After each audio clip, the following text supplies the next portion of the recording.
Just catch him up down there, you'll be okay. Betfair, proud sponsors of Irish racing on RTE.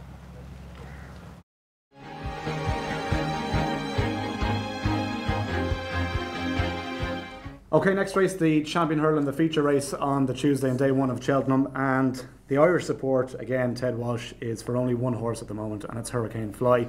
Willie Mullin says he's back to his best. Do you agree? Well, what we've seen all winter, he's back to his best. My only slight reservation is he's never brought his A game to Cheltenham. Even when he when he won the first year there and he beat Pedlar's Cross, he ran keen that day and he didn't show what we had seen at home.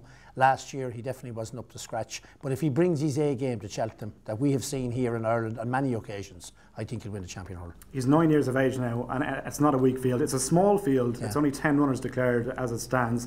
But there's a lot of competition there. Zarkandar, a Grand Duet to name but two, and of course last year's champion hurdler Rock on Ruby, so it's a tough field. It is a tough field, but if you look at the form book, I mean, Rock on Ruby was probably going to win or not going to win. It looked to me like Darragh had his measure when he fell the last day, and I thought Zarkandar wasn't over impressive the last day when he won at Wincanton, and I think Grand Duet got run over on a bit of work recently by Simon Sieg. So, I mean, it's not a vintage opposition. I think if Hurricane Fly brings his A game with 9 runners, I think he should win. Ruby Walsh thinks so, Willie Mullins thinks so as well. I mean, there's very little from them to put you off backing Hurricane Fly, but again, he's very short. Well, the market's been speaking in the last couple of days and saying that they're out to get him, most definitely. He has been as short as 6-4, he's out to 5-2, he's nearly 3-1 in some places now. It mightn't be a vintage renewal of the Champion Hurl, but it is a competitive one for sure. Zarkandar, who's 9-2 at the moment, doesn't do anything too flashy, but he keep pulling it out all the way and he'll come up the hill, there's no doubt about that. Whether he's the class enough to win a Champion Hurl is another thing.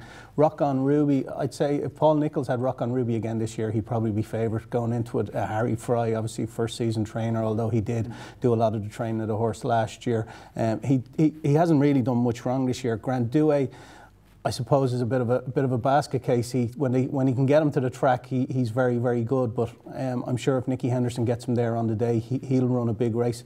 Personally, I like the favourite, but I think with the way the market's speaking about him in recent days, you'd have to tread carefully. Grand Duet, he's only had one run this season, Ted. Is that a worry coming into Cheltenham? That hill? Yeah, sure it is. I mean, there's obviously had little niggly problems somewhere along the line. They might have been serious, but I mean, you'd like to get more than one run into him. That idea, he'd like to go there fresh, is all very well to be saying it, but deep down your heart and soul, he'd like to have got a run somewhere else into him as well too. And I mean, Rock on Ruby would probably be his biggest danger because he's won at the track. He's won the Champion Hurl there last year. He rolls on down the hill. He keeps going well. I know Zarkandar has won there as well too, but Rock on Ruby sees it out well. If I was to be the biggest danger to me would be Rock on Ruby over Zarkandar. But I still think Hurricane Fly, if he's the horse that we have seen here at home all this year and last year and the year before, I think he'll come up and trump. And those who love him say, you know, if he's back to his best, he could win this race and will win this race. Those who are against him say he's beaten very little this season. Is that a worry? Sure. I mean, he's beaten what that wouldn't be a worry for me. I mean, he's beaten every bit as much a good horses as Zarkandar and Rock on Ruby has beaten. I mean, he's beaten a horse that's won 2 French Champion Hurls. I know he ran Stink the last day at Navan, but up to that he'd run some good races. The grey horse of Willie's, and I would have no worry about him on that score. Barry?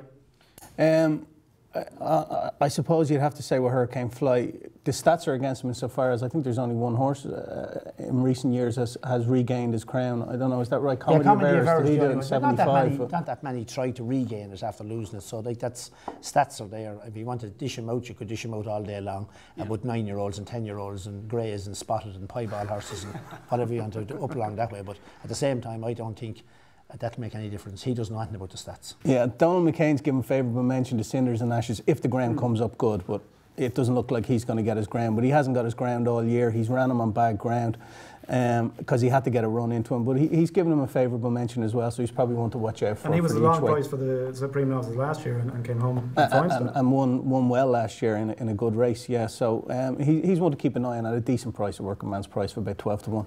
Okay, well, 1980 was the last time we had a single-figure entry for the Champion Hurdle. 9 runners that day. If we get one defection, we might see something again. I think Sea Pigeon for Jean-Jo O'Neill was the victor on that particular day, but Champion Hurdle, definitely one to look forward to.